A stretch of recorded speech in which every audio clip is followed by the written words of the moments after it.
کہ کہے کہ یہ ایمبیسڈر کہہ کہ جی نریندر مودی کو ہٹا دیں.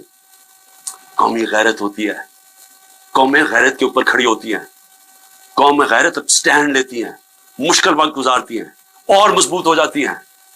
دنیا ان کی عزت کرتا ہے, دنیا اس قوم کی عزت کرتا ہے جو اپنی عزت کرتی ہے. جب ایک عام آفیشل اس طرح کا اسٹیٹمنٹ دے اور میں اس کے اوپر کچھ ہوئی نا, یعنی نیشنل سیکورٹی کاؤنسل میں حیران ہو گیا کہ صرف جو ہم ڈیمارش کرتے ہیں, آپ انکوائری کرنی چاہیے تھی, پوچھنا چاہیے تھا, لکھنا چاہیے تھا اس نے کیوں یہ کہا. اور انکوائری جب ہونی تھی تو ایک آدمی نے سامنے آ جانا تھا, جنرل باجوہ نے.